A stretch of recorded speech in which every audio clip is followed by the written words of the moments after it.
So today I will thank you, firstly, very much, all of you, for today. I will present you my PhD thesis, but I will focus mostly on the results. So it will be a short presentation. So my PhD thesis is entitled Exploring the Lived Experiences of Older Individuals Undergoing Physical Rehabilitation and Their Perceptions of Well-Being Within Formalized Care Systems in Greece. So, about the aim of my research. The aim was to acquire an in-depth understanding of the lived experiences of older adults, 65 years and above, who have been diagnosed with acquired brain injury and who have undergone physical rehabilitation regarding their sense of well-being during care provision within the Greek healthcare system. So, to achieve the aim of my study, a qualitative design with a phenomenological hermeneutic approach was developed, as this allows me to understand in depth and interpret the lived experiences of older adults living with ABI. ABI is the acquired brain injuries, regarding, of course, their sense of well-being during physical rehabilitation. About the data, now data were collected through semi-structured interviews with older individuals, again aged 65 years or older, diagnosed with some type or a form of acquired brain injury, and who had been in rehabilitation within a formalized healthcare setting. The hermeneutic phenomenological approach influenced, in a way, the way I shaped the interview questions for seeking out the meaning of the participants' lived experiences. The setting where the participants were recruited was a formalized rehabilitation clinic, specifically in the northern part of Greece. As we can see here in this table, overall, a total of 14 participants agreed to participate and participated in the study. The age range of participants was between 65 years and 85 years old. Most participants were diagnosed with stroke, which is a form of non-traumatic brain injury, while 2 of the participants were diagnosed with traumatic brain injuries that were caused by falls. Most interviews took place in participants' homes. The interview transcripts now were thematically analyzed by assigning firstly codes to the participants' answers and producing categories and themes that were used for answering the objectives of my study. Now, from the analysis, from my analysis, these 4 overarching interpretive themes were identified. The first one is has to do with the challenges of their new life situation. The second theme relates to the emotional and practical support that they sought through social interactions. The third theme is about the contextual processes of rehabilitation that participants are identifying during their care. And the fourth theme refers to the felt sense of selves in the aftermath of ABI. So now from the analysis, the analysis actually gave me some interesting findings regarding the experiences of older adults with acquired brain injury, regarding their care and well-being and their sense of well-being during the rehabilitation. I can say, key results, key findings have been about the process of returning home after the inpatient rehabilitation. What is interesting here is that several participants felt a sense of displacement upon returning home, considering the hospital as a safer environment. This led to feelings of disappointment, feelings of fear and insecurity.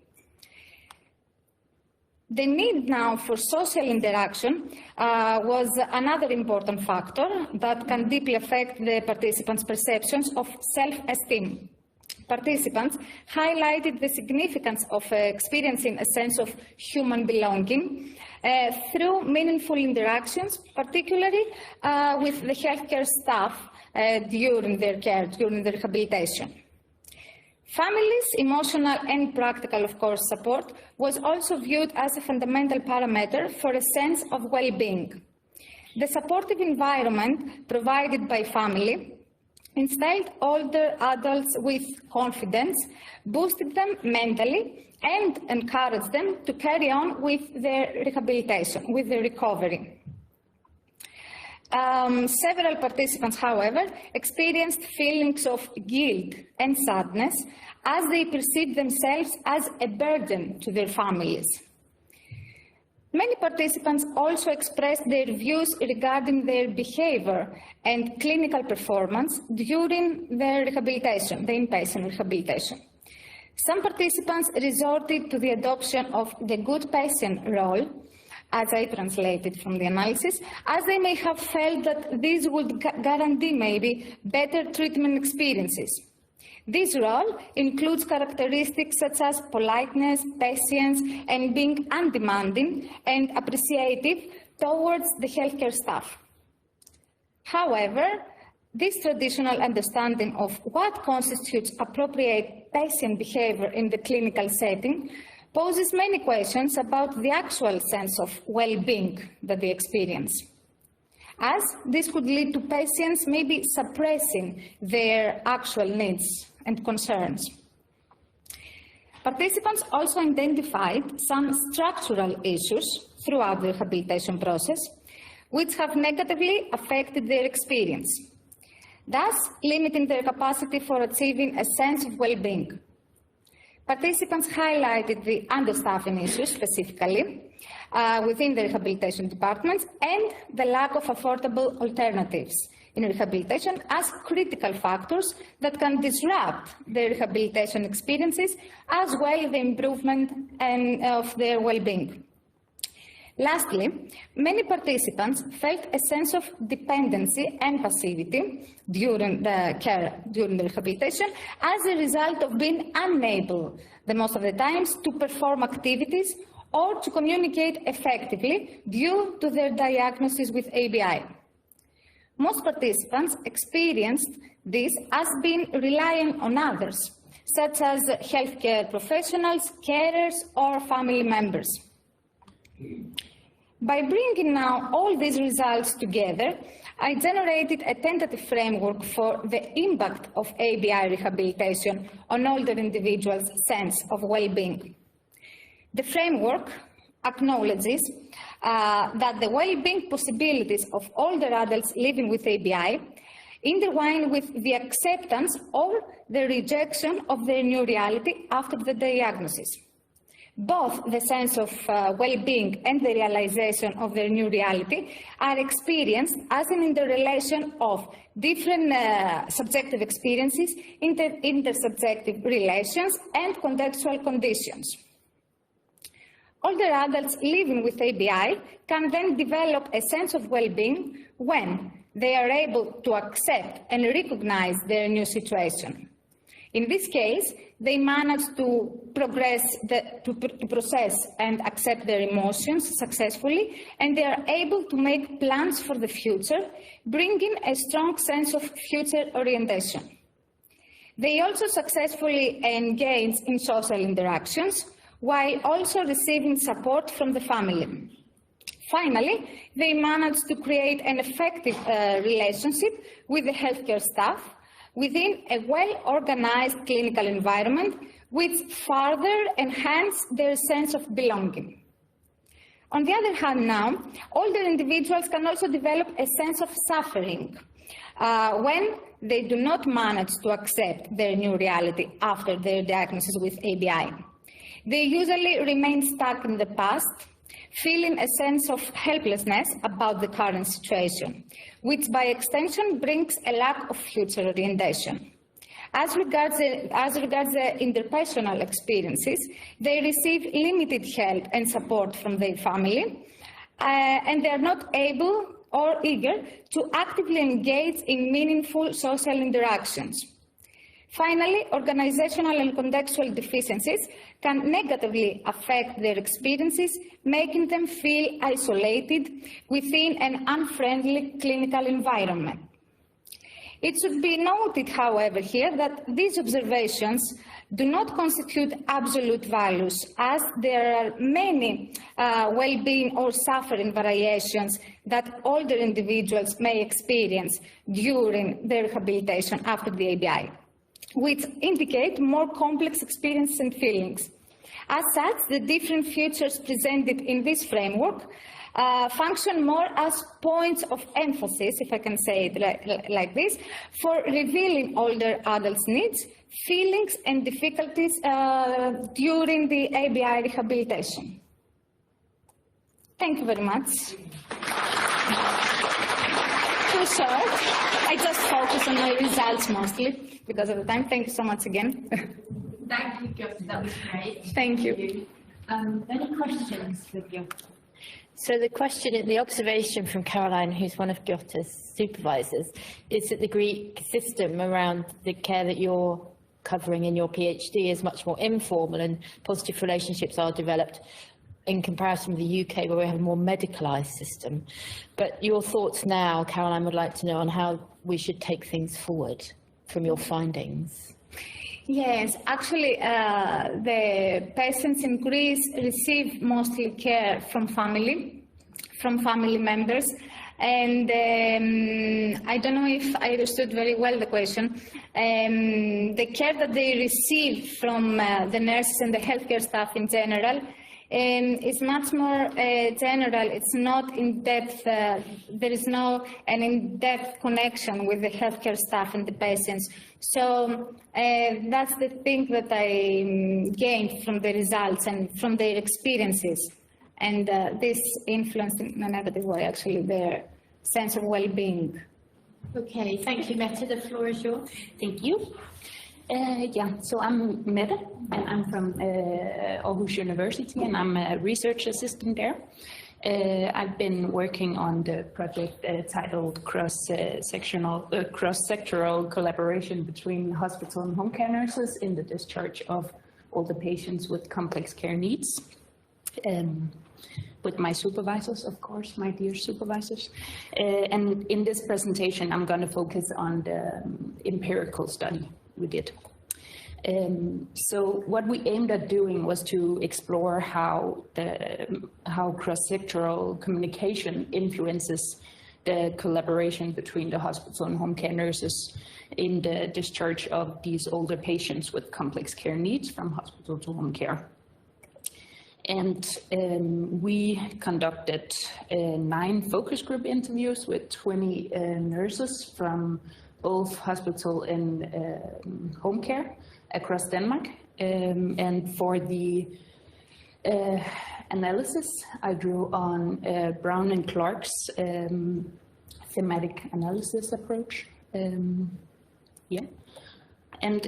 going to focus mostly on the findings. We identified 3 main themes, as you see here on the screen. And the first one is collecting pieces for the puzzle, working blindfolded, and bypassing the invisible wall. So first of all, it was very clear how big an impact the use of e-message systems had on the collaboration between the nurses. As this is the main, and in most cases actually also the only form of communication that these nurses have across sectors. So the hospital nurses expressed how they felt that they had the necessary competencies to perform and communicate a holistic assessment of their patient, but they had to communicate the information in a fragmented or standardized way because the e-message system that they were communicating in only had predefined and standardized elements or boxes with word limitations. So this limitation naturally hindered their communication of the holistic picture of the older patient with complex care needs rather than supporting it for the hospital nurses. So as a consequence, the home care nurses had to collect all these small fractions of information that was communicated from the hospital nurses in the predefined elements and then put them back together as a puzzle to again create this holistic overview of the patient's condition that aligned with what the hospital nurse had assessed as well. So the home care nurse's time schedule was delayed because they had to spend this additional time assessing the patient's current needs and adjusting the planned care to address the patient's situation as a whole. And second of all, the sharing of information about how to perform specialized care tasks were another important aspect of the collaboration between the hospital and home care nurses. While the hospital nurses often had a very specialized knowledge within the field that they were working in, the home care nurses viewed themselves more as generalists because they were working within many different fields every day. So the home care nurses were highly dependent on the information about specialized care tasks when older patients with complex care needs were discharged to home care. But the extent to what information was shared in the communication were, however, highly influenced by the individual hospital nurses taken for granted knowledge related to specialized care tasks. So the home care nurses' need for guidelines were underestimated, and hospital nurses somehow took for granted that the home care nurses had equal access to medical records where they could find all the relevant information. So this meant that the hospital nurses didn't share adequate information and guidelines with the home care nurses, which resulted in an experience for the home care nurses of working blindfolded. In other words, the taking for granted knowledge and inadequate sharing of information and guidelines limited the home care nurses' ability to provide the necessary specialized and also dignified care to the older patients with complex care needs.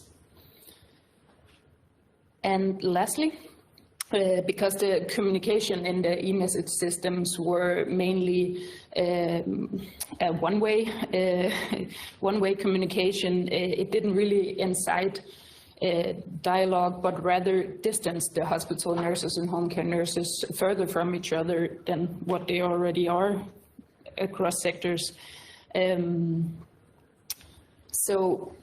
This limited direct contact and the one-way communication seemed to constitute an invisible wall between them in the collaboration, and the nurses had to bypass the invisible wall. They had to and to compensate for the inadequacy of the e-message systems when they were discharging older patients with complex care needs. The hospital and home care nurses had to resort to direct contact through phone calls and online meetings to adequately convey the follow-up plans and details from their assessment of the older patient that they didn't feel like they could convey digitally. So the hospital and home care nurses emphasized how dialogues in the direct contact when they were discharging the older patients established a collegiate relationship between them and enhanced their collaboration, as the direct contact and the dialogue helped initiate a broader understanding of each other's work conditions in each sector and promoted a joint decision-making between the two parties, because the home care nurses got the opportunity to ask probing questions and discuss resources available in home care settings. So the parties could agree on a shared goal for the patient and a realistic care plan. Yeah. So these are the preliminary findings that we have so far. And to end this presentation, I would like to read a quote I got from one of our hospital nurses. When the patient comes in twice in a day, you think, come on. And then when they come in for the third time, it feels deeply undignified. It's clear that there is a lack of back and forth dialogue between sectors. It's a question of who takes responsibility for this, right? And I chose this quote because it expresses some of the consequences that the nurses experience when their collaboration across sectors is failing, and that the patient's dignity are actually put at stake. Yeah. Thank you.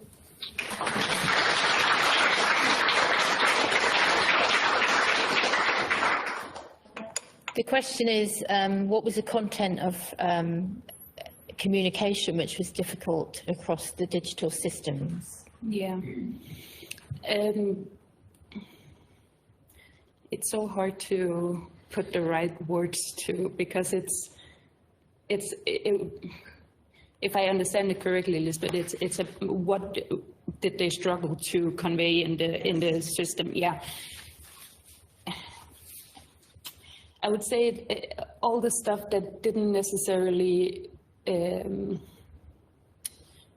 go on their illness or their disease, but the things around them in their daily lives, like if there were any family members who had any problems, or in Danish we would say ting der fylder, but I don't. Yeah, concerns that could be about anything else in their daily life that didn't concern their illness.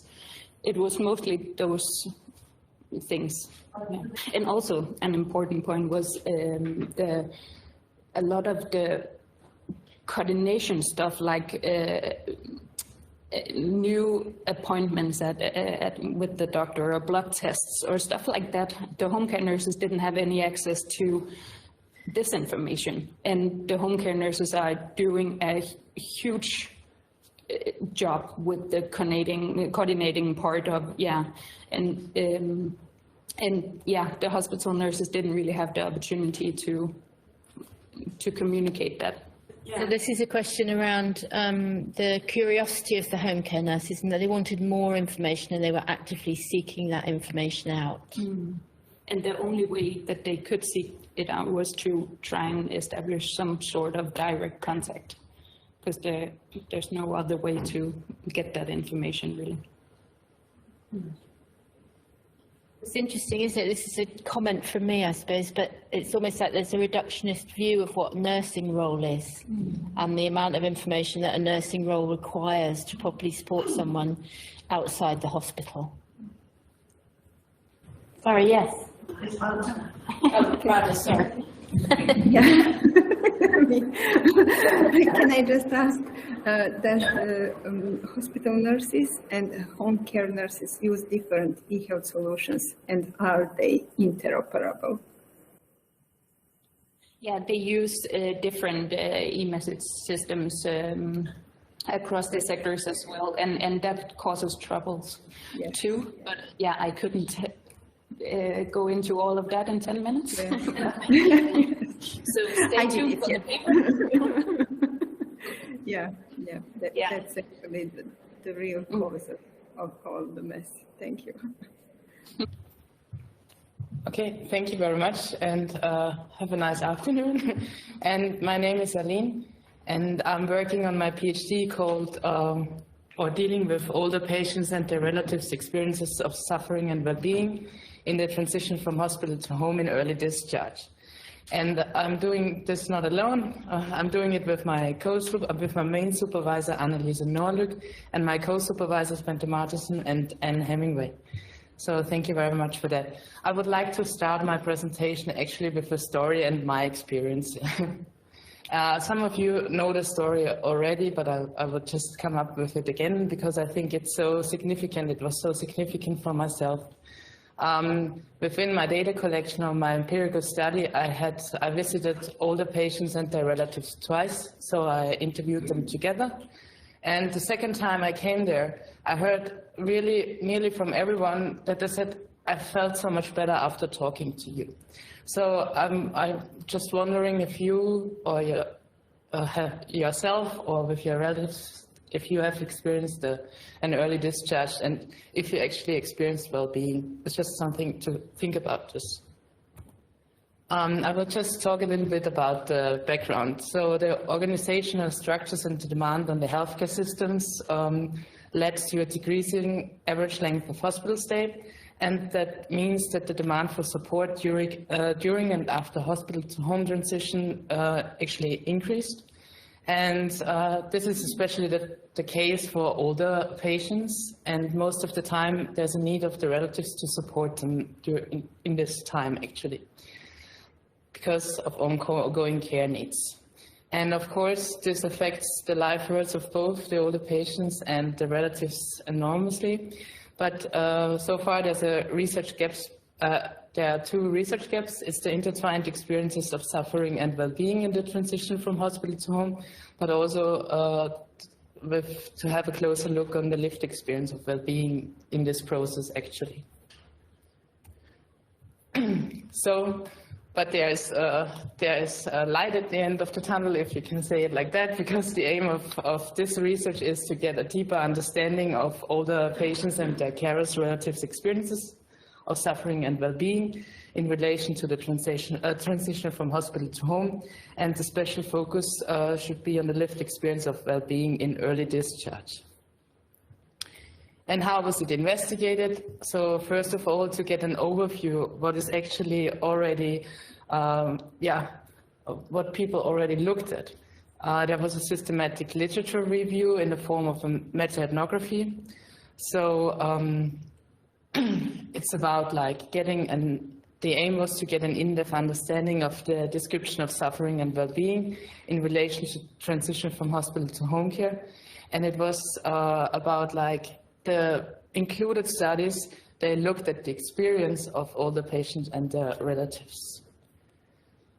And it became obvious that there's a gap or that there's a lack of research with a focus on the well-being. So therefore the empirical part of the research actually aimed on the lived experiences of well-being shortly and 1 month after the transition from hospital to home in early discharge.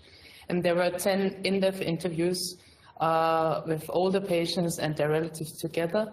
And I collected my data in Austria, actually, and where I'm originally from. And the method I was analyzing the data, I used the reflective livelihood research approach. And now to answer the question, what we know so far from the meta-ethnography. So 3 intertwined themes and 2 sub-themes became obvious. It's being excluded versus being included in the transition process. Being a team, for the patient it was like the call for support, and for the relatives it was a call to support actually. And the last one is riding an emotional roller coaster. For the relatives, it was taking on the new role as a caregiver. They were oscillating between struggling and accepting the situation. And for the older patient, it was getting back to normal. It was an oscillation between uncertainty and hope. And the findings also showed that the patients and the relatives, they experienced different aspects of the same phenomenon on an individual level, but also due to changes in their relationships. And there was a lot of experienced suffering, or at least described suffering, but there was also a glimpse of well-being. And as I said before, that was the reason why the focus of the empirical study was to focus on the lived experience of well-being in this process, actually.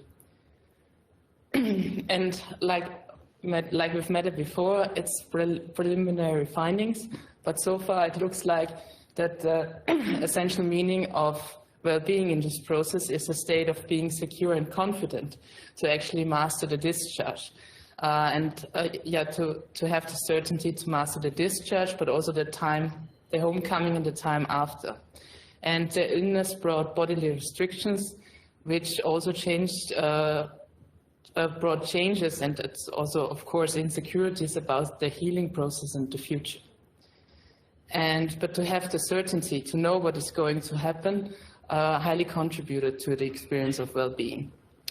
And the phenomenon could further be described with 4 constituents, and I would like to present to you the constituents, but I would also like to let the participants talk to you by just reading the quotes out. So the first constituent, a preliminary constituent, is being calm and in alignment with the homecoming. So both the older patients and the relatives, they were concerned about the homecoming, but receiving information that was clear, understandable, helped them a lot in this process, but also to be sure and certain about support. So one participant said, and the information, if you know what you can expect, then it takes the fears. Another constituent was being in familiar surroundings at home. It's just this familiarity of one's own bed, or just to be sure that you can follow your familiar tasks. It created a sense of belonging for the patients, but for the relatives, it was also to know their their loved ones back home, because it was especially during COVID, they were not able to support in the hospital. So it was even more important to have them back in these familiar surroundings. And the quote is, "I'm glad to be at home in my bed. I'm really grateful for. I realized how much more comfortable it is, not comparable, but hard in a way. And I'm glad to be back in my own 4 walls." Another constituent was about independence. So there was, there was the high wish to be independent again. And the bodily restrictions sometimes didn't allow things, but the patients were creative in finding another way of doing things in order to be more independent. And this independency also secured the relatives to see that the patient is starting to get independent more and more. And it also underpinned this continuity of life. So this is actually, this is underpinned by the quote of one relative. "Yes, the worries are not as big as they used to be. You are doing a lot of things independently, and that leads to the fact that you are independent again faster." And the last constituent is this timely. It's a timely dimension, and we heard it today from different findings already. It's about having faith in the future, that the future will bring that the future will enable things again which were possible before. And this is shown also in this quote. So we are sitting here and wait that it will become better, that it will become good, that it will become even better. We quite simply have to wait and see. Yeah, and those were so far my preliminary findings, and I would like to end the presentation with my own experience. I saw a lot when I was during my interviews, because it was always when someone was struggling that the other one took the hand over. It was about like that you are there, that they are there for each other, and that is my symbol for this security, but also for this well-being in this process. And I'm sure if we focus more on the well-being in the transition from hospital to home, that more and more older patients and their relatives could say, "I felt so much better afterwards." Yeah. So thank you very much for.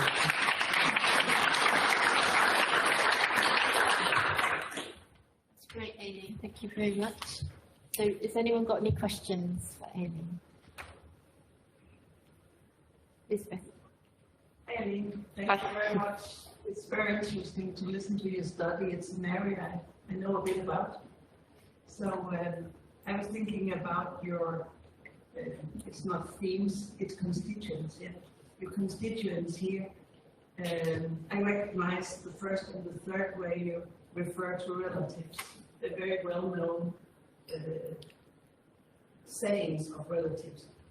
My question is, did you find the same constituents in patients, former patients, and relatives in all 5 areas?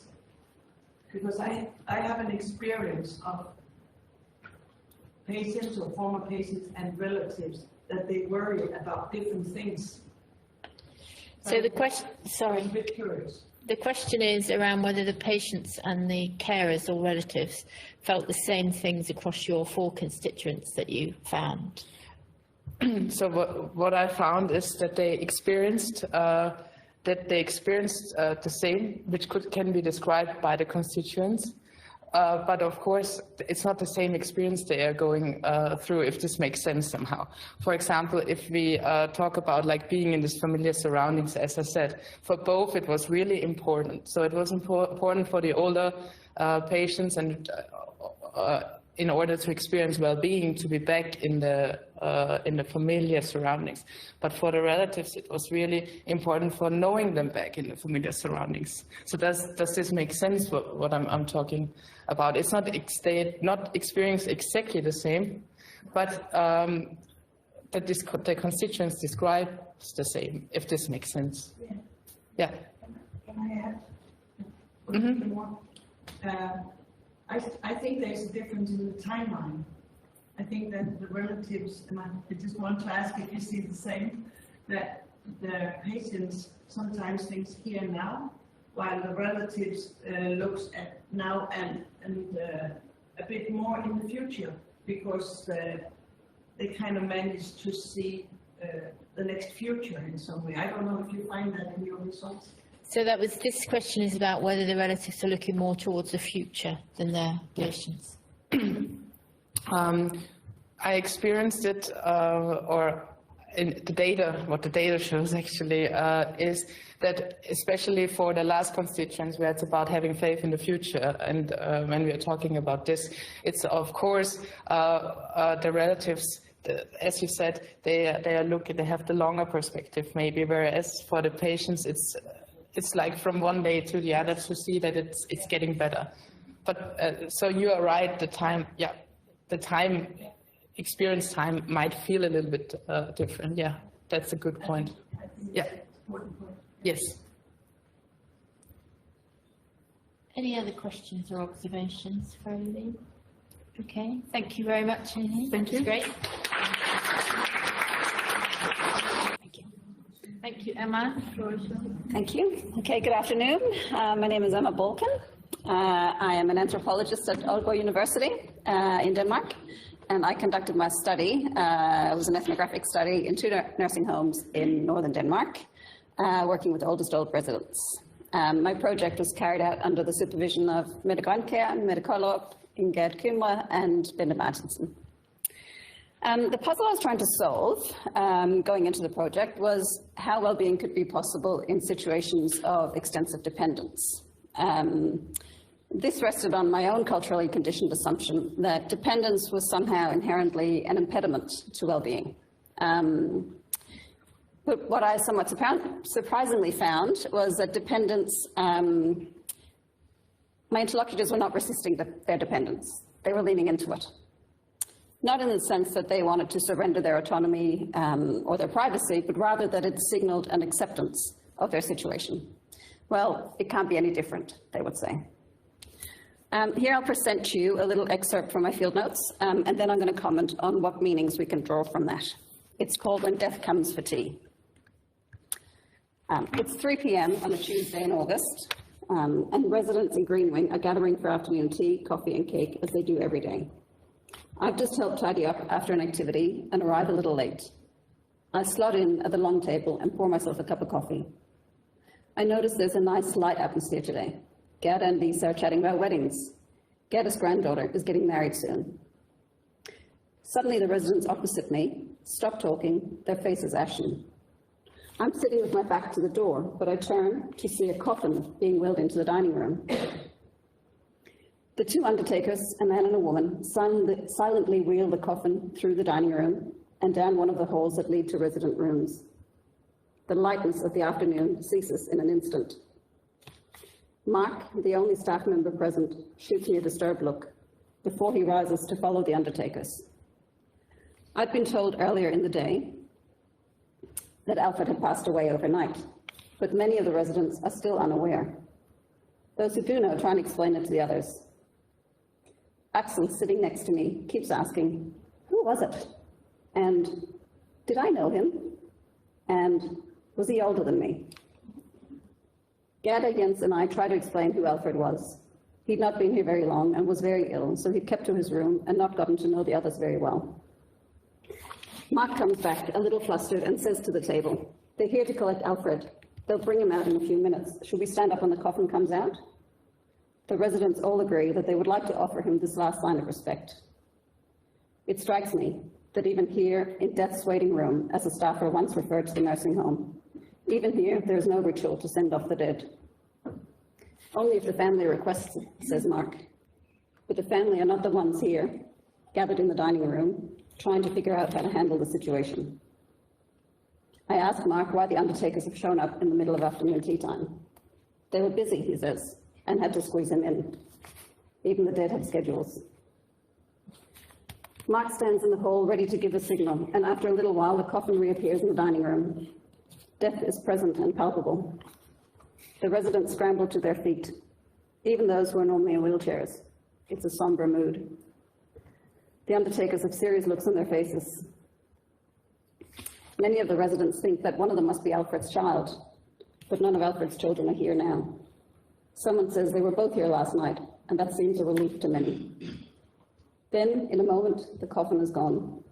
What is left is half cups of coffee and a feeling of rupture. Axel still does not understand who died.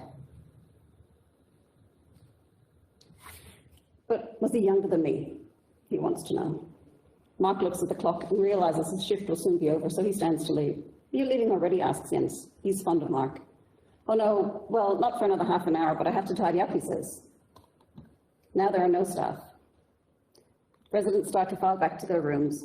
Some linger, unable to move on just yet.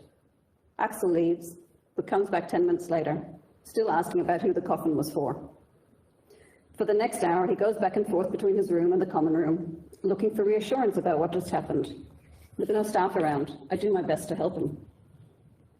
I suppose this is the age where you expect this sort of thing to start, where you expect people to start dying, he says. But still, the coffin in the dining room was a metaphor for Axel's own mortality, and he doesn't know how to cope with it. What makes this vignette so striking is that it was not a regular occurrence. This is not how death normally appeared in the nursing home, in everyday life. But nor was it considered a big deal. This was when the undertakers could fit it in. It was a matter of practicality. But everyone present, clearly deeply affected by the situation, and Axel especially had a difficult time coping with the sense of uncertainty it precipitated. Without some kind of ritual to render it meaningful, Alfred's death and departure sat as a cloud over the dining room until it slowly evaporated into the late summer's afternoon.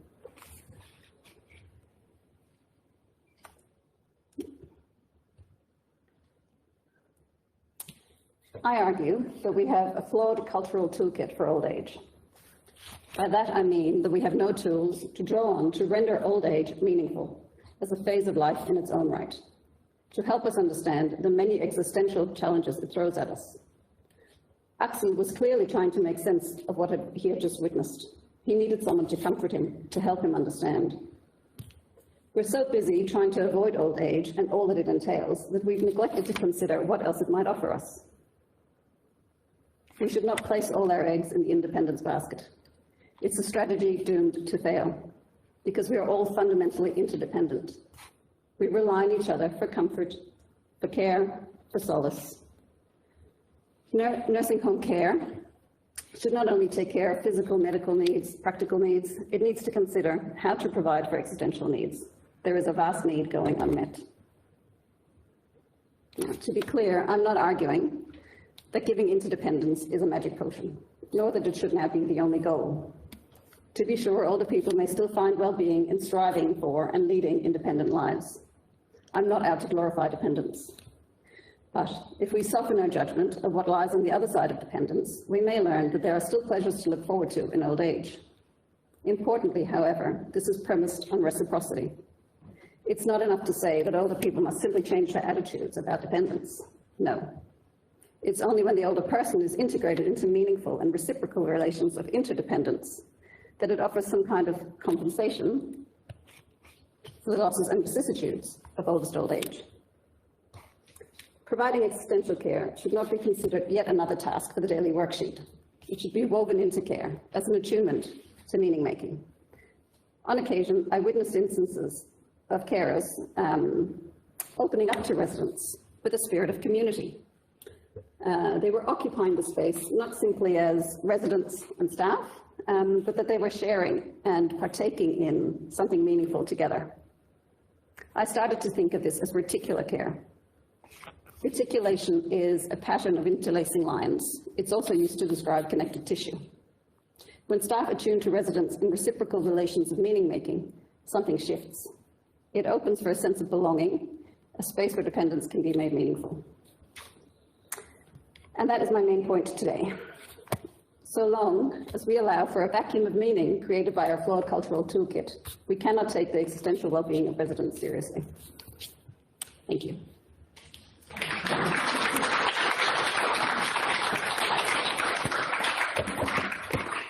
So that was a comment about the value of the way that Emma presented in her choice of story to share with us to make her point, which was very effective. Thank you. This is a comment about when well-being relates to dependency and when it relates to more independence, and how there's maybe a tension there. I think it's a really good question, and there's no easy answers, but I think it's not a dichotomy. I think they can kind of coexist. I mean, sometimes my interlocutors valued their independence to the extent that they could have it. But they also they sought something more. And Danish aged care in general is really staked on encouraging and building independence through re-ablement. But I think there comes a point where debility becomes so great that it doesn't really make sense anymore. And at that point, there's something else needed. So that's where we need to open that space to allow for interdependent relationships. This is an observation about levels of dependency and the nuances of that and their impact on a sense of self, potentially. Just to quickly comment on that, I don't want to take too much time, but that's kind of what I'm trying to get at with my idea of reticular care, is that it creates connections between people that acknowledge, that sees the older people, to kind of help them hold on to that sense of self. Yeah, I think it's really important. Okay. Great, thank you very much. Thank you.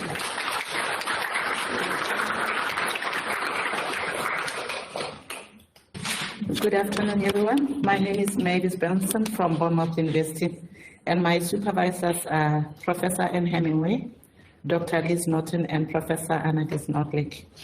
So the presentation will be about the exploration of older people's perspective of future home care in the UK and principle for its design. It was a participatory approach. And the background is that UK, like other European countries, you find that there is a demographic change. About 20% of the older people are around 65 years and above, which means it's increasing yearly, and most of the people, as they get older, they live with complex multiple ailments, which in the past, those ailments were taken care of in the institutions. Now they are living with them at home. It could be 1 or 2 ailments or more as they continue to be there. So you find that in the research, it also shows that the design of care that is provided in the UK, it's especially the home care, it's prescribed by either the social care or either the health care. And that is the prescription type of care that is got by older people, which is more formal and informal. And in that formal, it's who should take care of that, how many times they should come to that person. And, excuse me. So you find that also the older people, through a systematic review, they criticize that there's lack of involvement of older people in decision-making and also in designing or implementing this home care. And it shows that lack of participation also brings lack of control, lack of independence by older people. So they felt that they are lacking that. So this was what informed us to do a participatory approach to find from the older people what type of future home care they would like. The reason for not mixing the older people with the care providers in the study was that so that the older people can have a safe floor so that they can discuss, and then the care providers can read and then introspect and see how they can use those results which were informed by the older people. So the aim was to explore older people's perception and how they would like their future care to be. And also we co-produce with them the principles of and concepts of the future home care. And with this, we used a qualitative design and using the participatory online approach. And the online approach was used because it was during the time when it was COVID pandemic. And also we tried it to see how older people perceived like virtual communication as data collection tool. We also did that, but I'll not be presenting on that part. I'll only present on this part, the first objective here, which is about their perception and principle for design.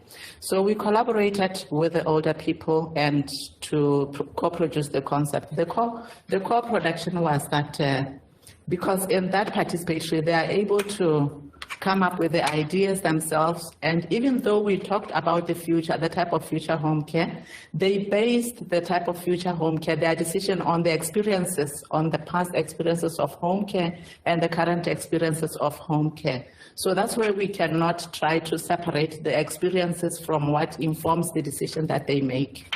And in that, we make sure that also doing the participation was to reduce the dominance of the researchers, because with the participatory approach, I couldn't as a researcher come up with my survey questions to ask them. The question was that what type of future home care do you want? And basing on that was to develop other questions from their stories as they explain their experiences. And in that way, they were able to share the past experiences, how the experiences and how they want the future home care to be like.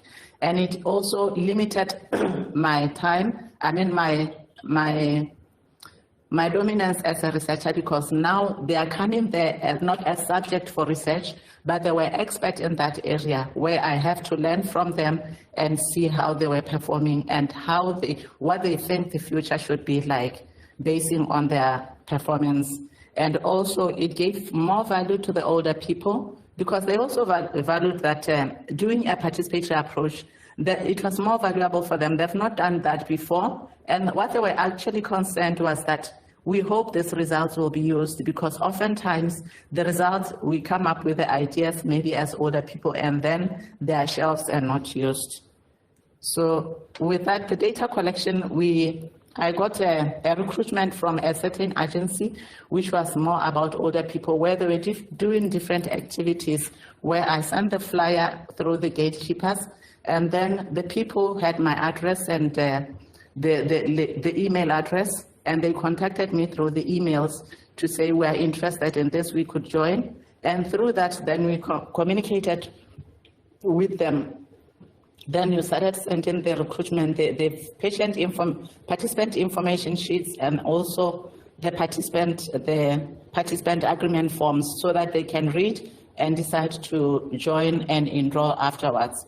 And all those who read, the 14 participants, we had about 16 who read. Only 2 could not come in. One was saying they decided not to explain why they want to drop out, and the other one felt that it was going to be like a very hectic study contribution to work in, especially that they had to read the documents and send them back. And all the 14, I had the individualized virtual interviews, and these interviews were meant that they should at that stage be able to come up, tell their stories, so that when we take it to a participatory group, that's how we'll learn from them what individual wants, and those are the ones, the results and themes that I got, and then anonymized them and then brought them to the bigger group so that we can discuss them. And with that, all the 14 participants also who attended the interviews, they enroll in the participatory discussion groups. And their participatory discussion groups was divided into people of five people in each group, and there were 3 groups. And all of them, these 3 groups, they had 3 different meetings, which were in a period of like 2 weeks in between, so that we can discuss issues. And with these meetings, after discussing the first meeting was to explore, to share the results from the first part that was anonymized, and then to discuss them, what they feel about those results. And then from those results, the second meeting was to discuss how do they now want to conceptualize their future home care, looking at what they've been discussing, those results that they got. And with those results that they've got, they were able to take out to the different areas, themes that they wanted to be looked into through that. And from there, we had an email where we shared and we reviewed the documents. They reviewed the documents of the concepts that they developed. They wanted the home care to be like. They reviewed the documents. They see whether the researcher I had captured all what they wanted, and then add or subtract and try to see how we can maybe present it later on. And the data analysis was actually done using the thematic analysis of Brown and Clark, because with the thematic analysis of Brown and Clark, it gave like the researcher, I had to base excuse me, the decision on the information, on the data that was presented by the participants. They were able also to see themselves in that data as we discussed it, as we talked about it, because it was not influenced by any, like bounded on any theories. It was mainly what they wanted, and what they wanted was what we had to develop the theme on. And focusing on that, because we did that inductive approach, we were able to develop some themes, which were, in the first site, we had about like 5 themes and 18 sub-themes, and which were narrowed later when they discussed about the type of future home care. They went down to 6 themes. And this enabled older people also to, partly one can say, they were able to analyze the data as they discussed it and try to narrow it to discuss the clear concepts that they wanted the home care to be pinned on. It was a way of them like analyzing and doing that, even if it was not like stipulated. They openly said that they don't want to participate in analysis, but they did it in anyhow by analyzing those things and trying to narrow them down to what they really wanted the home care to look like. This was to enable older people, by using Brown and Clark, was to enable older people, if they wanted to participate, so that they can participate.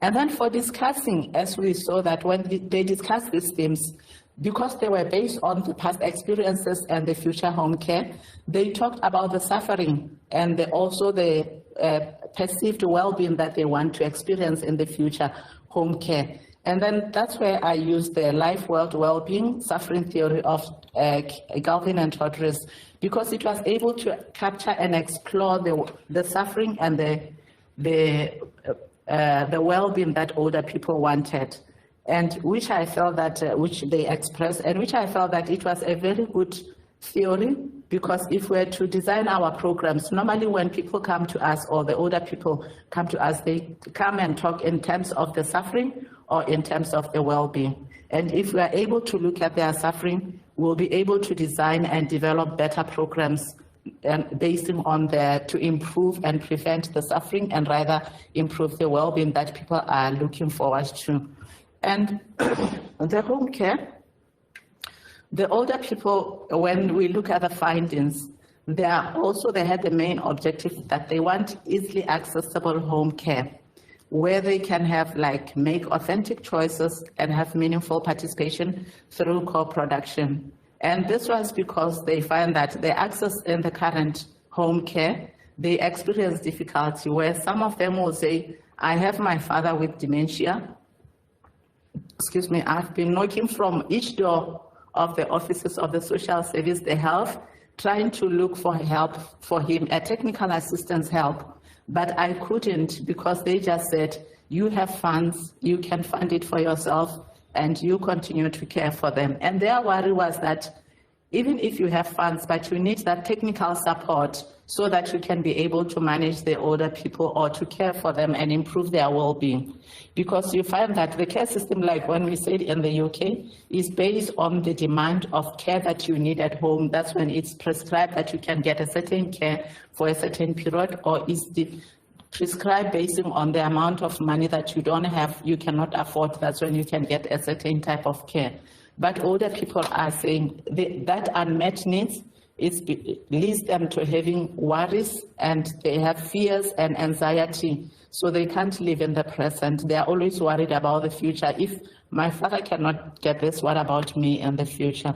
And they also want the home care that was well-being focused, with early development of trustworthy relationship to enhance the independence, belonging, at homeness, and self-identity.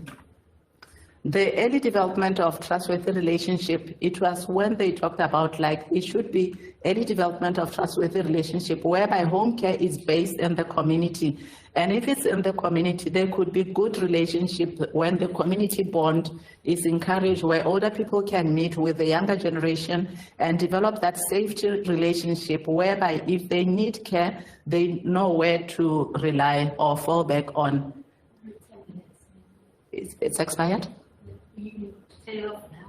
Okay, yes, thank you so much. Yeah, and with this, they wanted to develop those relationships so that they can have that belonging, a sense of belonging, because often older people are kept at the home. They never go out. If they are in the nursing home, is the nursing home for the older people. They are isolated and segregated, and they didn't want that. They wanted where they can bond and participate actively and meaningfully, where they can teach even the younger ones, read for the younger ones. And those are the trustworthy relationship that they wanted to have. They wanted also the proactively planned home care through earlier assessment, because you find that the assessment currently is based on the authority to decide social care or the health care to decide when would you get your care, because they are based more on the funding and also on the human resources that is available. But the older people say, give us the proactively plan, don't wait us to get deteriorate on the ailments before we get assessed, because the earlier assessment will also help them to be empowered so that they can become more independent and plan and be they also feel valued, because at that point they know that the changes in their future home care can be revised as they get older. At least there will be somebody who's looking for them. And if that proactively assessment is done, it can only be based in the community, where there should be community nurse who will be mapping up the older people and assessing them earlier, so that more strategies and can be done to try and care for them. That's why they said they wanted the care strategies to be based in the community, and they felt that in the community by the nurses was the choice, that if you give it to the social workers, the stigma that is for they care for those who cannot afford, or they care for the younger children. And now also they feel that the ailments that they live with are more complicated, and the nurses are skilled enough to be able to assess them and link them with all these other fragmented services, because the services are so fragmented that they feel that if dementia comes first, which they have observed that is the most common ailment that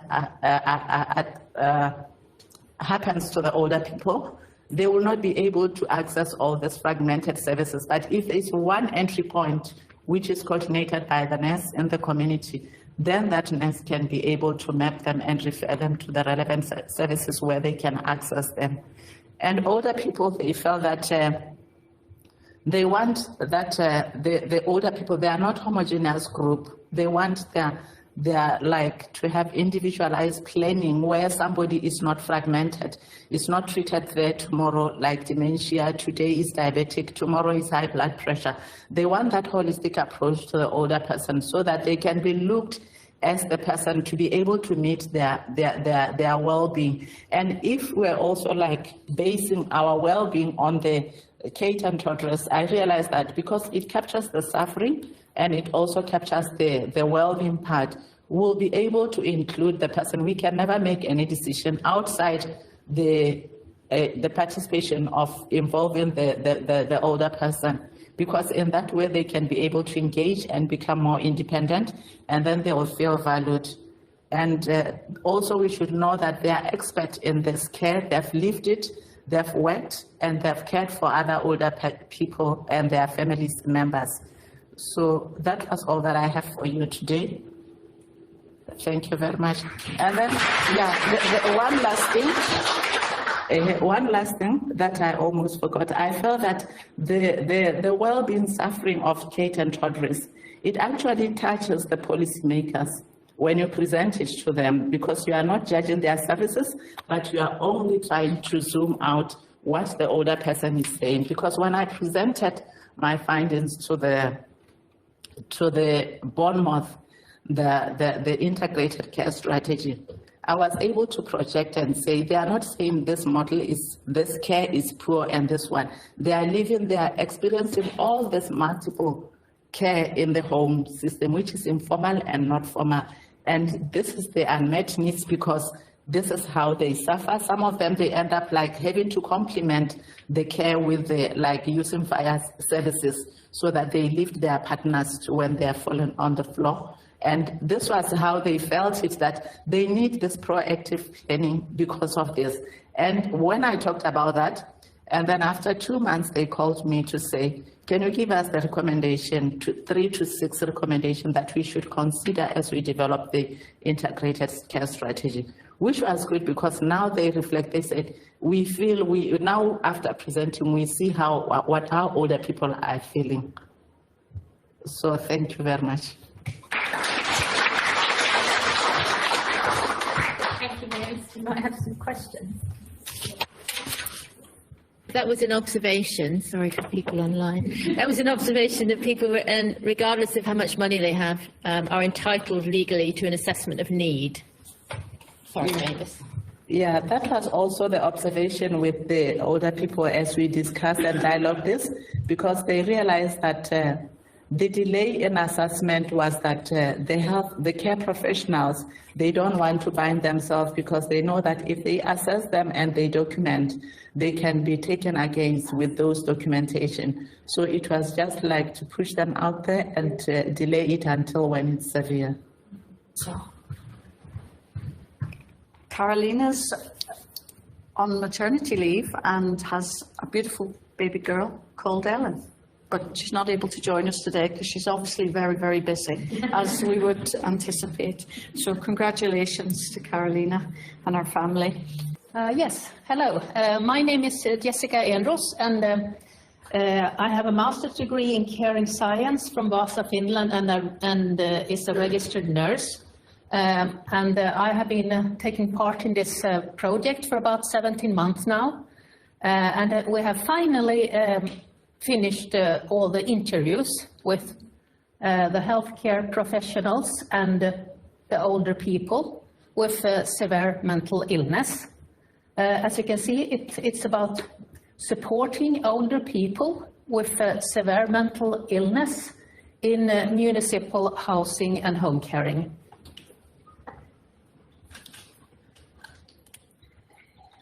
And we have interviewed 20 healthcare professionals and about 10 digital ones, and the rest is live with the staff.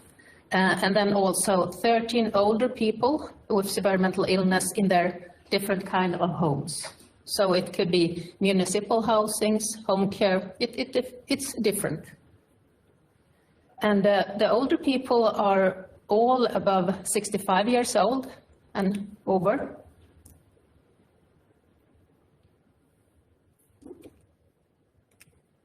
And as I said at the moment ago, we have just recently finished the interview, so the panelized process is of course not finished at all, but it's an ongoing process, and I have started a bit with some healthcare professional interviews.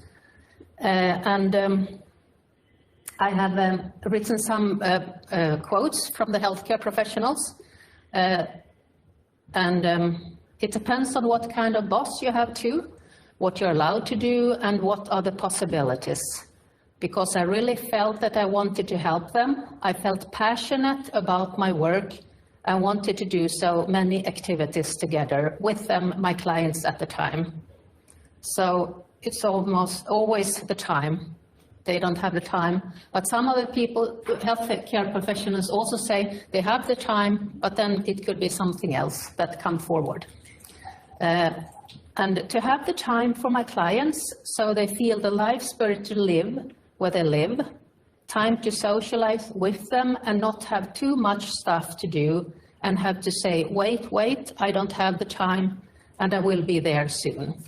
And that's never easy for a healthcare professional to have to say that to the clients. And some other quotes. It's a lack of educated healthcare professionals. The politicians do need to come and visit us and listen to us what is needed. And for example, this is, of course, interviews in Sweden. So everything is about Sweden. So the politicians need to, do more. More money, more educated personnel or staff. And one of the clients can be very, very upset sometimes. She calms down when we sit down and drink a cup of tea or coffee and just talk about it. And it helps the person to relax and be calmer and in a better mood. So now to the quotes, some quotes from the older people with severe mental illness. And what is then really severe mental illness? It can, for example, be schizophrenia, bipolar disorder, personality disorder, or depression. And one of the quotes, the healthcare professionals are really great and they do everything they are able to, but they don't have the time to do it all, as I said. And one other person said, I have my room where I often sit and take it easy.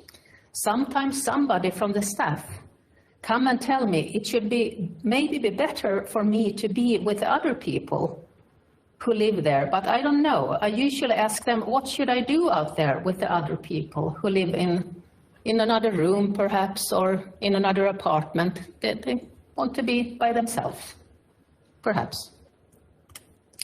And two other quotes by some people. During the evenings, it's only 2 people from the staff here, although we live so many people here. Sometimes it's a staff that are not allowed to give medication. It means everything takes so much longer than on an ordinary day. And the last quote, I used to paint, but at the moment I cannot afford a canvas. No money for a canvas. No money for colors. I have no money and there will not be any money. So yes, it's hard. But I have some other points to say first before it's the last ones. Some things, even if we are not at the finding station yet, some things that came forward in the research group from the interviews is that healthcare professionals most of the time wish they have more time with older people to do more stuff for them and with them. And older people, they would like to do more activities outside of their homes, but of course not everybody, but some of them. Yeah, thank you.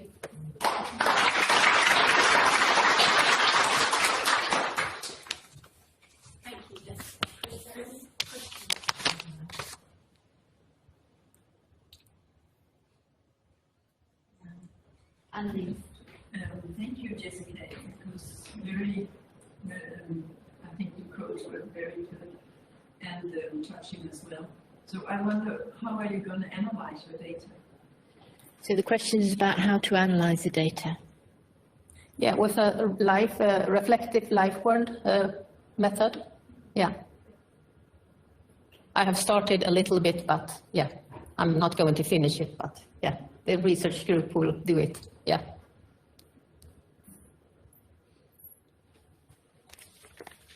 thanks. Oh, sorry, There are Anna. many another, it's just out of context maybe. It was because I'm not a native speaker, and I wondered, because we are all working within the phenomenological framework and the Bible, the persons in care and so on.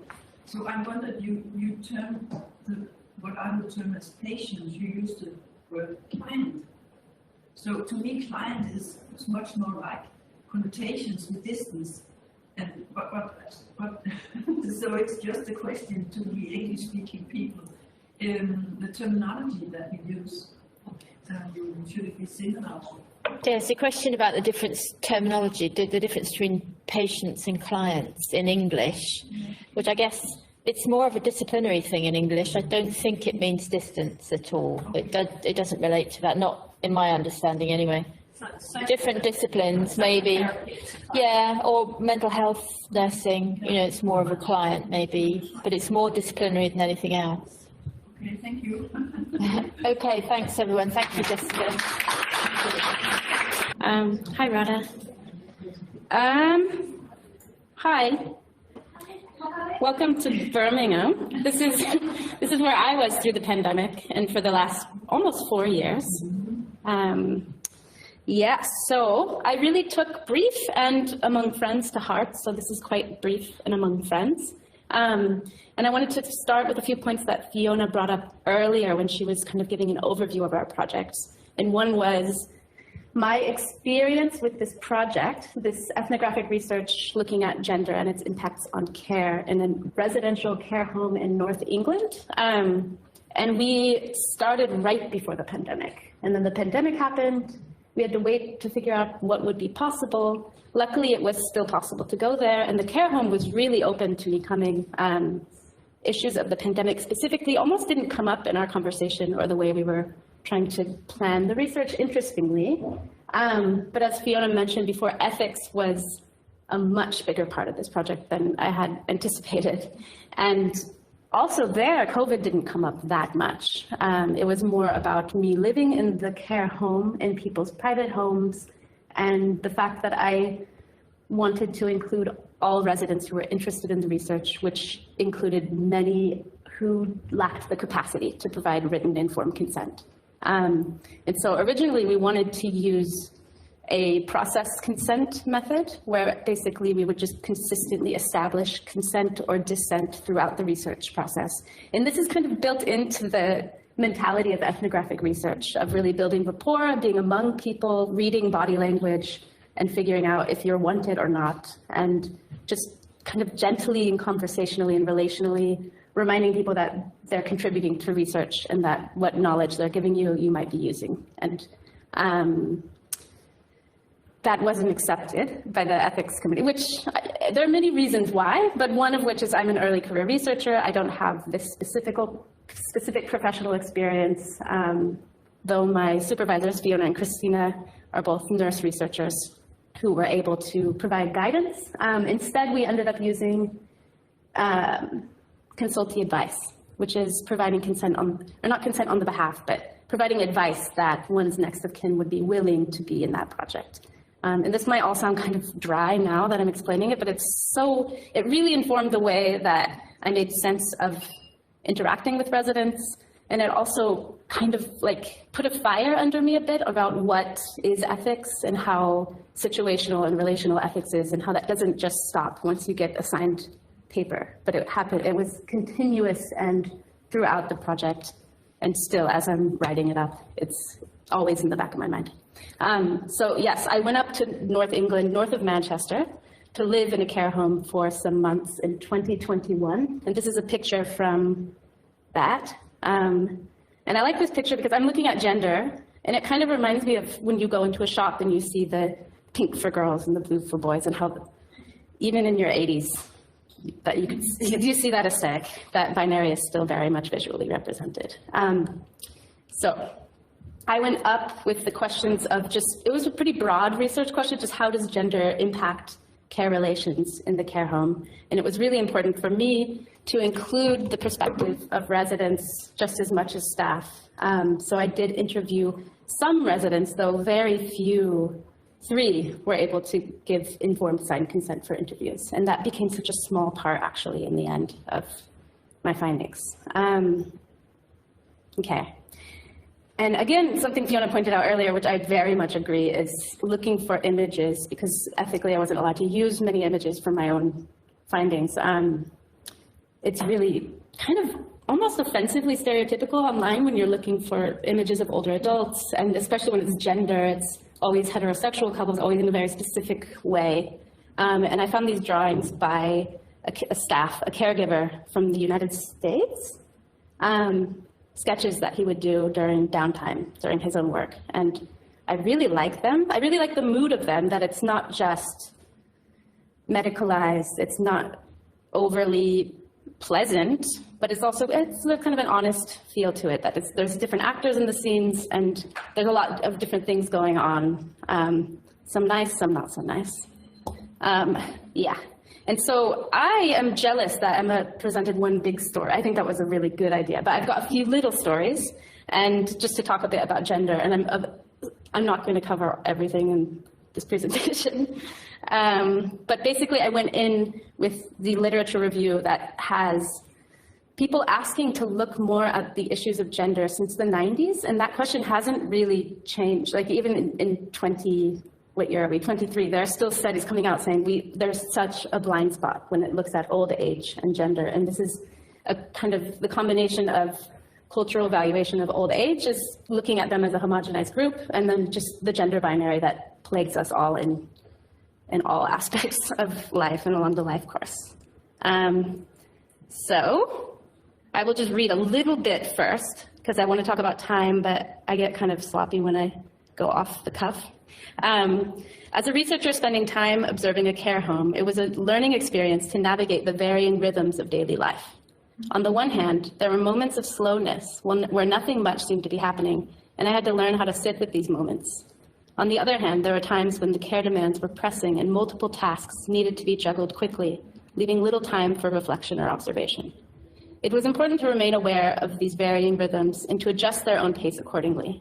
This required a degree of patience with the slowness of time, recognizing that building relationships and gaining trust takes time, and that meaningful insights often emerge slowly over the course of many interactions.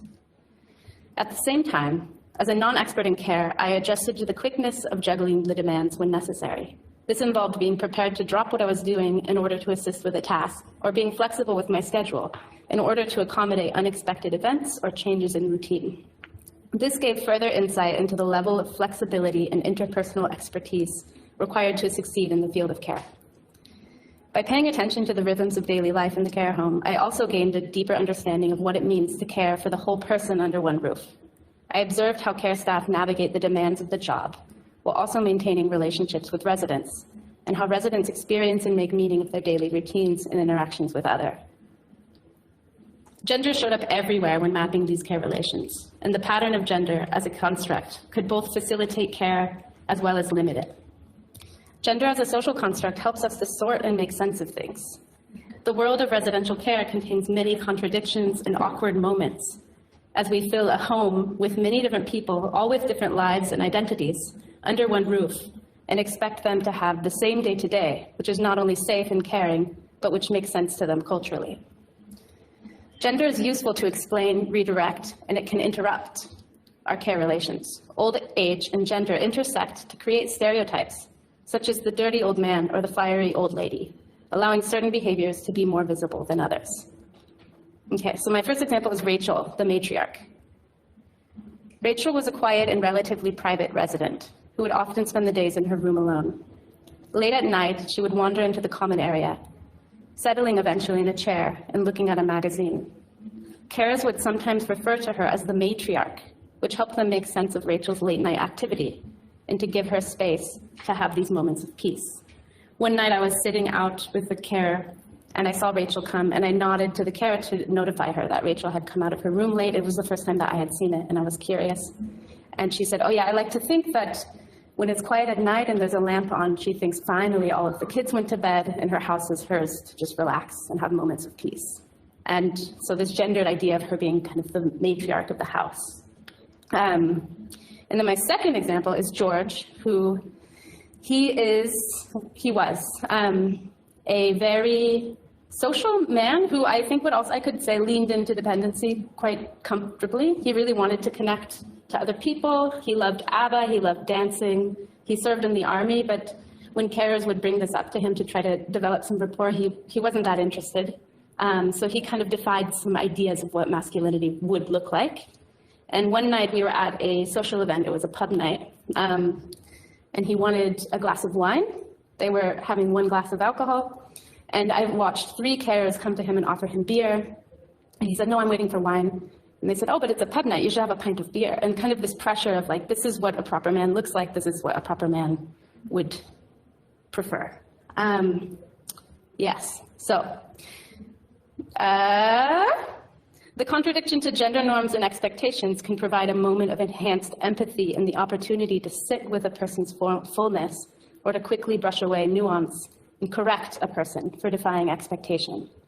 In a setting such as a care home, where time is limited and tasks are plenty, it can be difficult to suspend norms and expectations and to avoid sorting people into categories.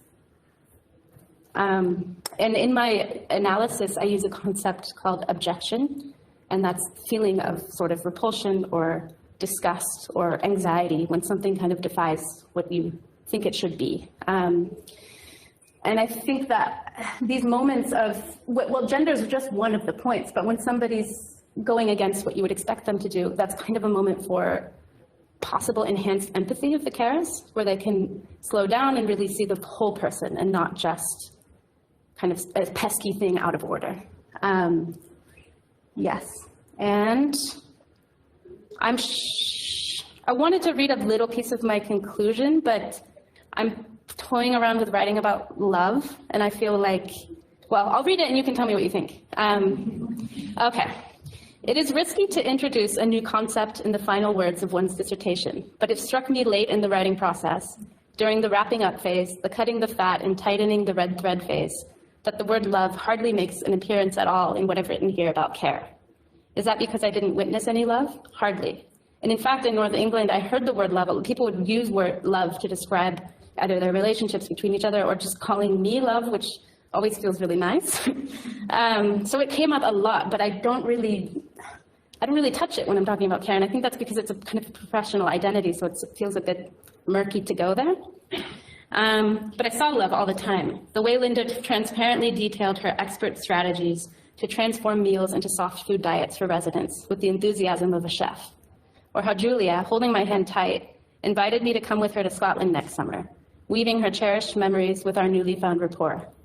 Or when Susie communicated every move she made as she provided care to immobile and nonverbal Chris, while watching Chris's left eye for the blink that would signify discomfort. Or when Edna comforted a crying Julia, telling me, I don't know her, but I think she could be my friend. What should that be called other than love? By that definition, love was everywhere. And for every example I have of catching a glimpse of love, I have another for the opposite, or lack of love. So where does love fit in our discussions on care? Where has it been in mine? Maybe this can be chalked up to a terminology issue. Our use of vocabulary to facilitate the efficiency of institutional care, making notes and documenting calories, bowel movements, visits and appointments, the meticulous and crafted documentation of all that makes up one's well-being. What gets documented and filed into one's care package is not always that which here I could call love, the quiet, subtle acts which buzz in the background of task-based care. The constructs which so often define us, casting us off as sassy old ladies or fussy old men, are shallow and limiting in these moments of acute interpersonal presence, where one's nuances are not only made known, but cared for. The identities which often facilitate ease as we navigate our world don't quite have the same currency here in these moments where we are human to human in the interchange of care, maybe even of love. Yeah, thank you.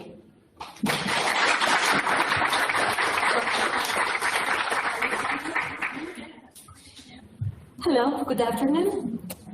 So my name is Lamprini Maria Xiarchi from University of Borås, and my research is looking at experiences of nurses and nursing students in caring for older people.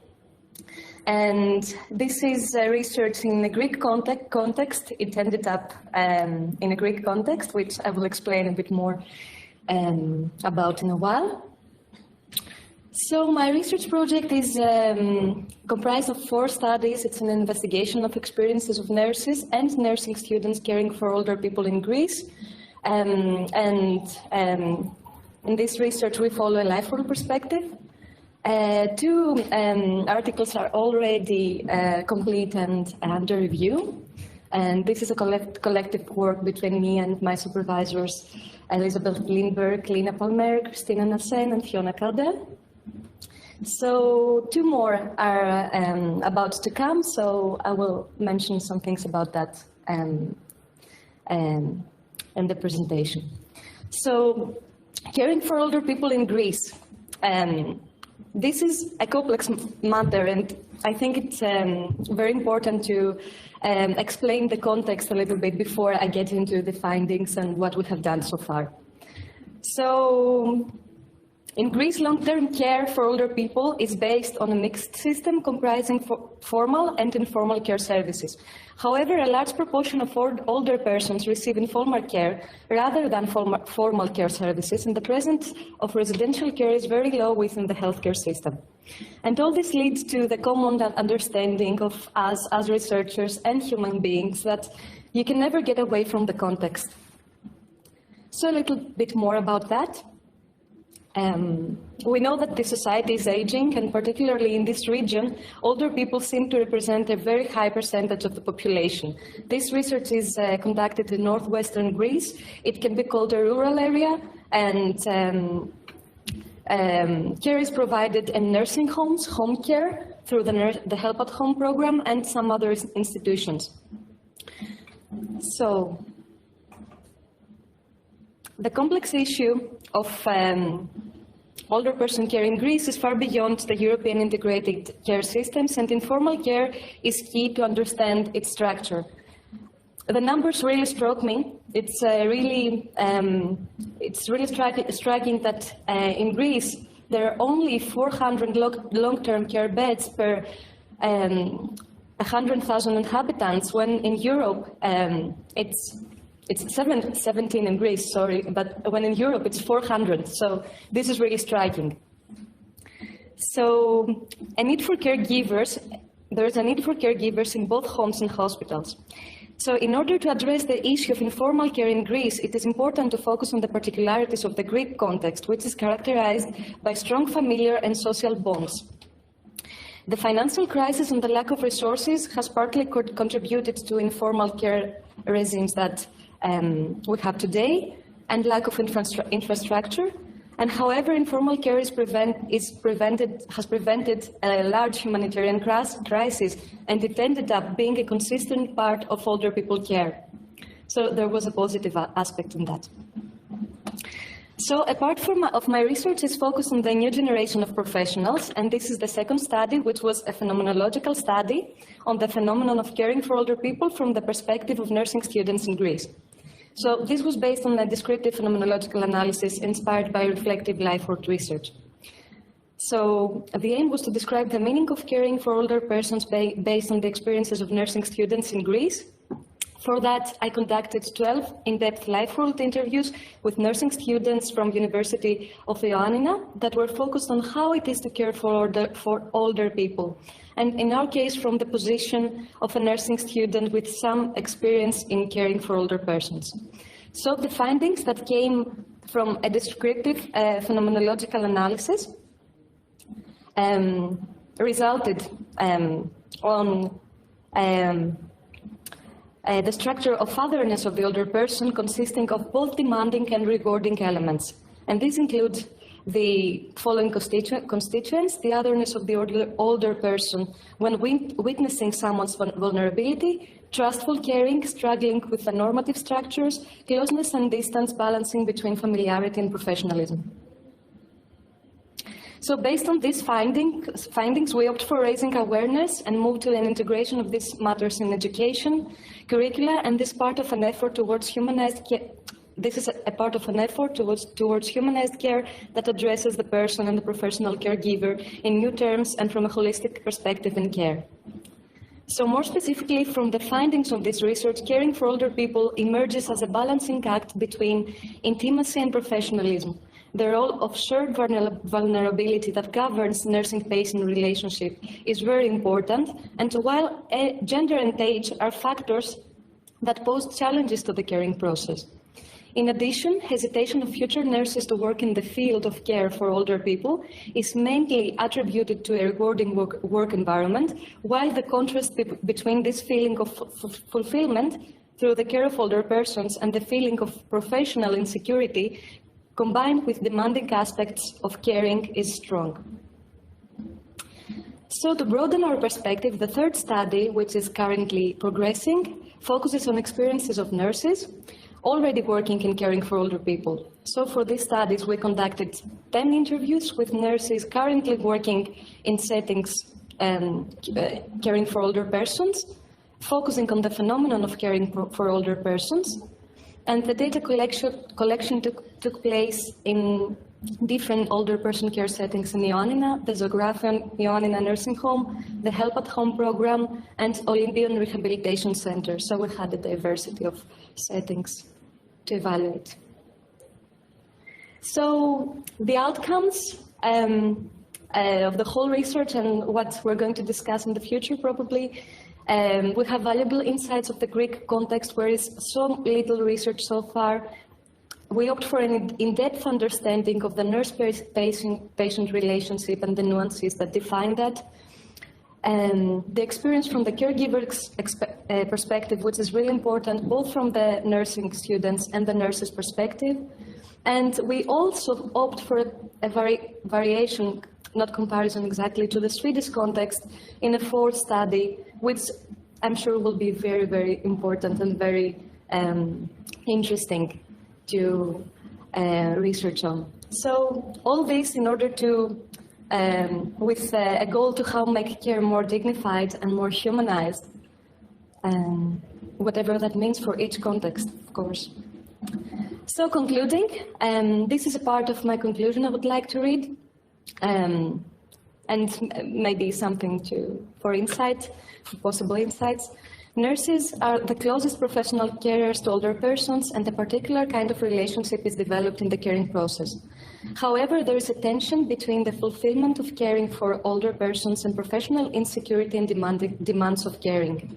It is important to describe the fine lines and nuances of what it means to care for older persons professionally, especially in contexts where bonds between formal and informal caregiving remain blurred. So thank you so much for this journey.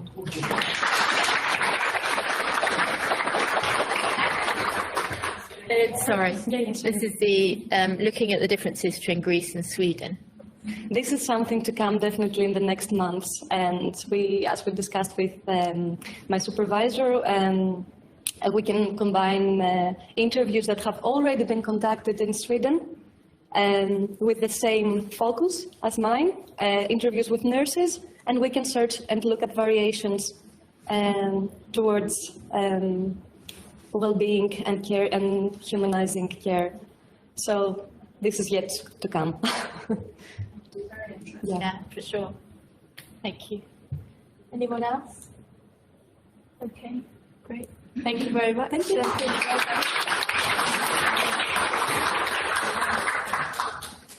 And that's the structure of the experience of gender for the 11 spatial caregivers that I interview and I will talk to you about.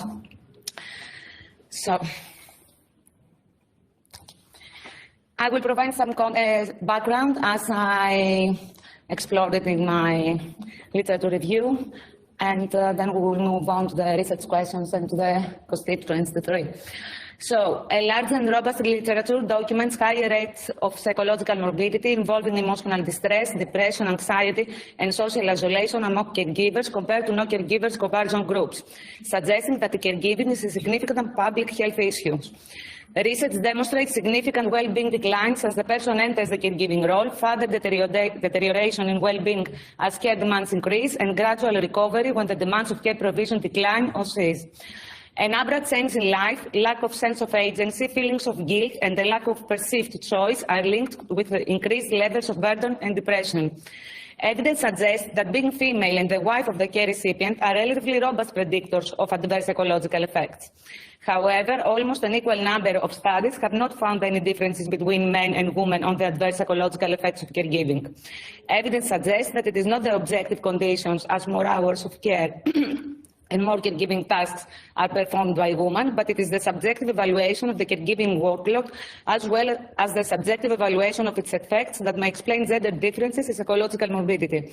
The impact of gender in caregiving is structural and not easy to be discerned, as it intersects with several other variables as culture, ethnicity, age, family relations, socioeconomic status, but these have seldom been considered in research studies. In Greece, family caregiving is prevalent. The number of informal carers, as estimated, amounts to 34% of the Greek population, or more than 3.5 million people. A lack of public institutional long-term care facilities has undeniably hampered female labour force participation in Greece, as women often had to settle for part-time labour or choose early retirement to be able to perform their caregiving duties. In Greek society, traditional patriarchal beliefs, as we spoke about them before, about women's subordinate roles within the family, household and workplace, and how women should be treated, justify gender inequality inside Greek institutions, family being one of them. Although traditional orientations and values are still present, especially in rural areas, Greek society is slowly transiting from a collectivist to a service-oriented and industrialized society, especially in Athens, with individualistic values that could potentially have an impact on the position of women in society, in family, and the caregiving arrangements. Given above, this study used the psychological phenomenological methods and analysis to capture the subjective perspectives of caregivers on the experience of gender and its influence on the sense of self and agency to gain valuable insights into the challenges presented by the caregiving roles and their connection to the well-being of the caregivers. The experience of gender, grasped by the 11 participants at the time of the interview, supports an insight into the structure of the experience of gender for the spousal caregivers as a normative diachronic identity in a succession of phases: normative constitution, alienation, and reparation, offering a tentative framework for examining the caregiving journey and psychological outcomes for the caregivers from a gender perspective. Figure 1 illustrates how a priori normative structures govern the caregiver's journey, underlying the intentional acts performed by the agents. With the emergence of the caregiving journey, the spatiotemporal formation of the gender self-concept becomes destabilized, leading to alienation from the previously familiar world. The pervasive influence of societal gender norms is experienced as a constraining force that limits individual's agency. Overcoming alienation necessitates deliberate reflection and active engagement in normative practices to repair and readjust their self-perception as gender agents. In the first phase, normative constitution, the experience of gender for the spousal caregiver relates to the anticipated required roles as sex subjects marked by the organizing principle of the heterosexual marriage institution.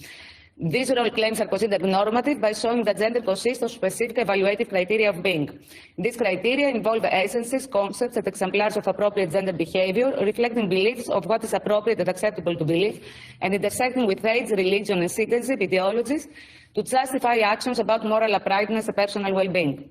These constructed boundaries of what is essential and required and the range of possible actions within these boundaries sequentially create the sense of agency and self-determination and commitment from the individuals to successfully enact their understanding of the gender self-concept in their everyday lives.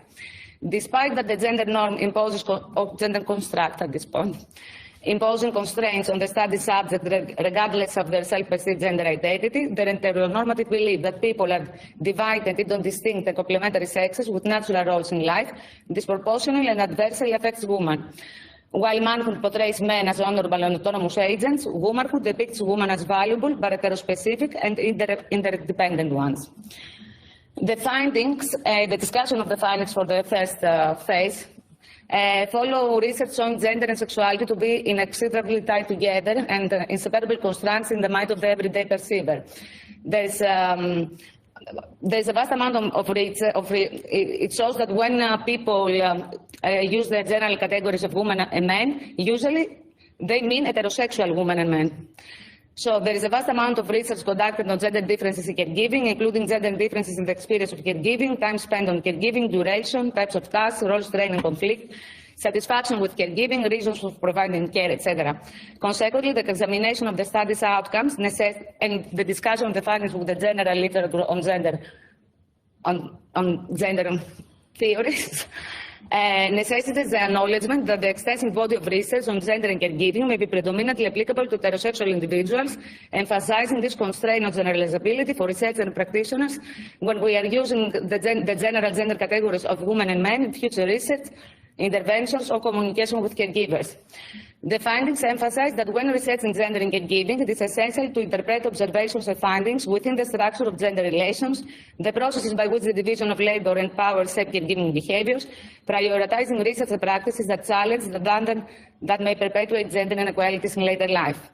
Research on non-heterosexual population may explore how the caregiving experiences intersect with sexual orientation and how this intersection influences the perceptions of gender, caregiving dynamics, and caregiving roles.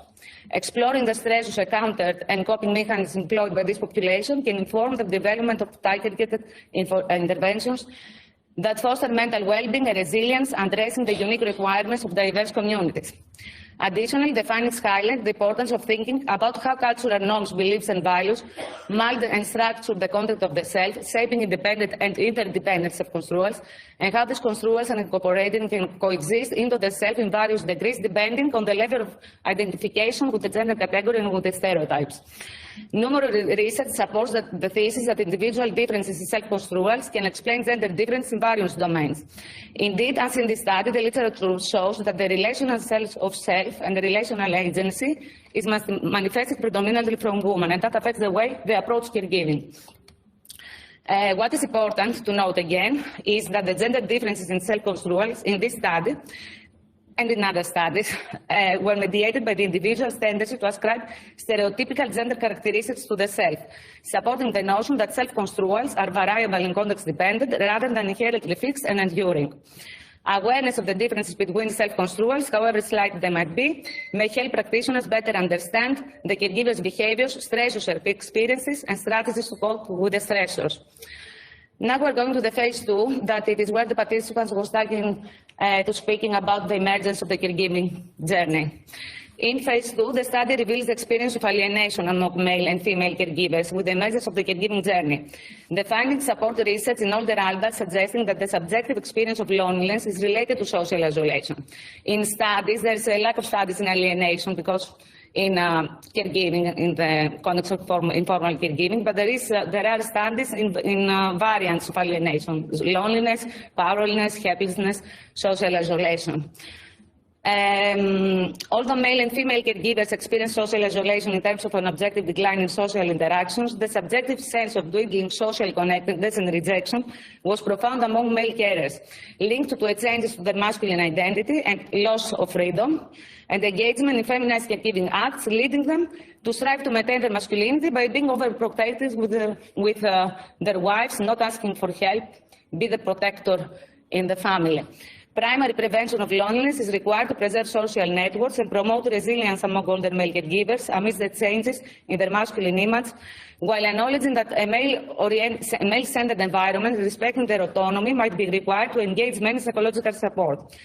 Although respite services, daycare, institutional care services, or the assignment of a case manager as a nurse to the caregiver and care recipient may be beneficial in providing the male caregivers with a temporary break from caregiving duties to be able to engage in desired activities.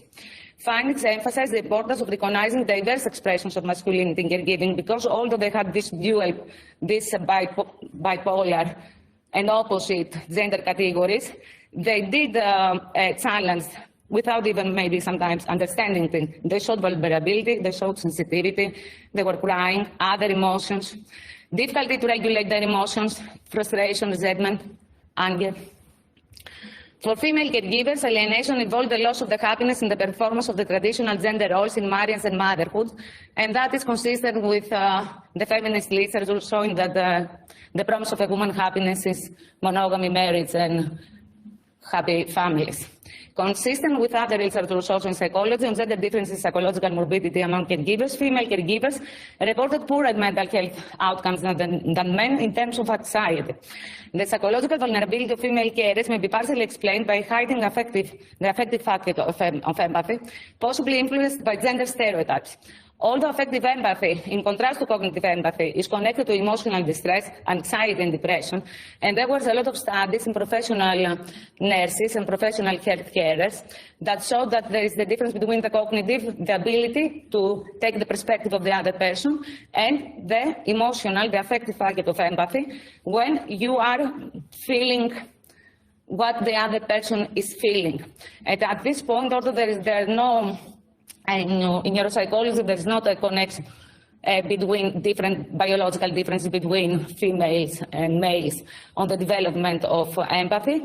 At adolescents, they're taking completely different directions, with the cognitive empathy to be increased in males and most affective empathy being increased in females.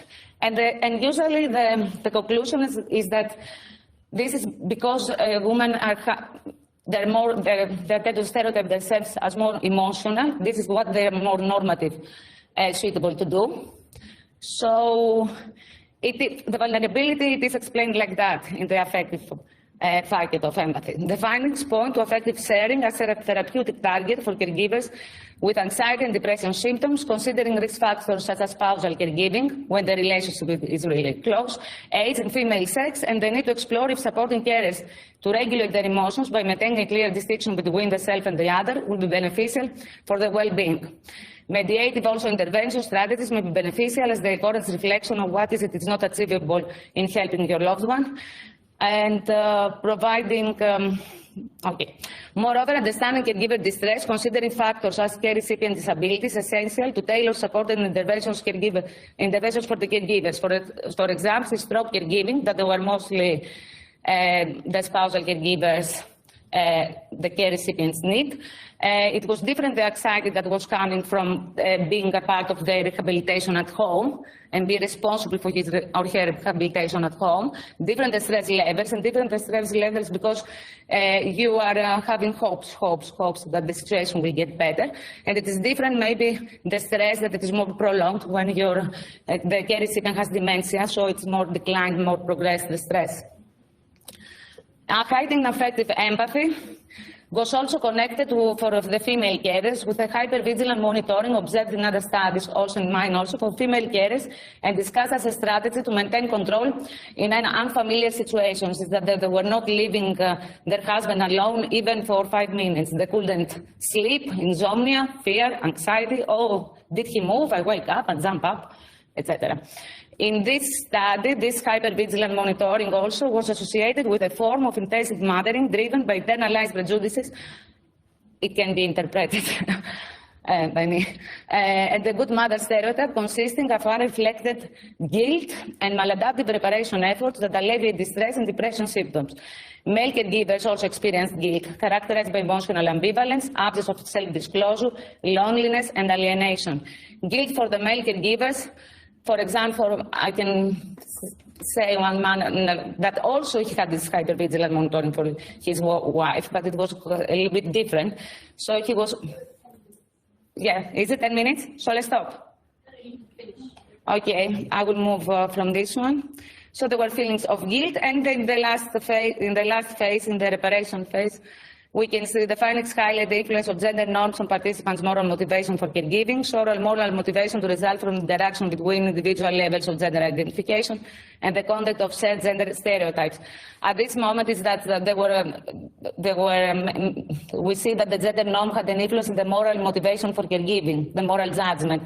And indeed, women had a care orientation, whereas men had a more justice orientation and fairness for the years that his wife offered support to them. And they both had had an element of self-sacrifice inside. Then the discussion is how much these caregiving acts and the self-sacrificial acts, that they shouldn't be obligatory or super-obligatory acts. And there is where basically the study asks to challenge these sacrificial acts in the caregiving context because they're perceived as something that it is obligatory to the individuals, and the morality of the obligation and the moral obligation to care and the limits of it. And we're suggesting strategies and research questions for to make possible this shift in the perspective of caregiving and the obligation of caregiving. That's all I had said. Thank you for listening.